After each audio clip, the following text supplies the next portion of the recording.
ChatGPT to do any voiceover up to n number of words because there is no limit on ChatGPT. If you talk about other tools, then they comes with a handy pricing, right?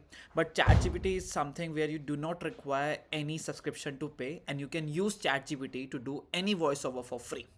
So what I'm gonna do, I'm just quickly gonna show you the walkthrough how you can use ChatGPT to do any voiceover in any language. So I'm gonna just give it a title, give it a prompt, write 100-word short story in English.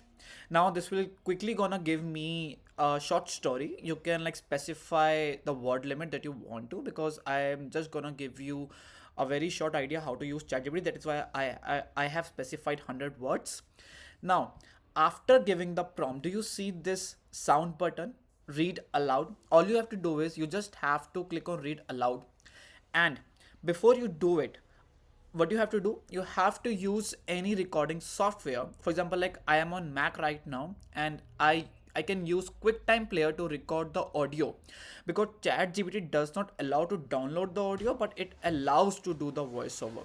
So what you have to do, you just have to enable any voice recorder, and this way you will get the voice recording for free.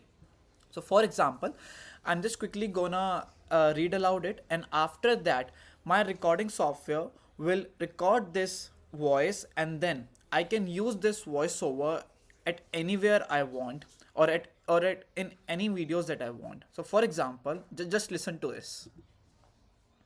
The old clockmaker, Mr. Evans, spent years crafting a special watch, one that could turn back time by a single minute. One evening, he tested it, rewinding a moment to avoid knocking over his tea. Excited, he used it again and again, correcting tiny mistakes. But soon, he realized he was trapped in an Now you see. So what happened? This is the voice that has been done by ChatGPT. I'm not the one who was speaking it, or I didn't use any other voiceover. I just used ChatGPT for doing the voiceover, right? Now you can download it on your phones as well, and then you can use the same method to do voiceover for any script or for any text that you want to. Let's say you have your own script. So let's say I have this on script and I want ChatGPT to rewrite or to say this only. So I am gonna tell you a magical prompt, and the magical prompt is repeat after me, and then just provide the text that you want ChatGPT to repeat after you. Now what will happen? It will only write the text that you have just given in the prompt. You see, it starts from time resumed and it's ended sweeter. It's ended sweeter. Now again, all you have to do is you just have to click on read aloud. time resumed, but he had lost years to perfection. With shaking hands, he picked up his tools, vowing to live each This way you can do voiceover up to n number of words completely for free. If you like the video, just give a thumbs up and do not forget to subscribe to the channel.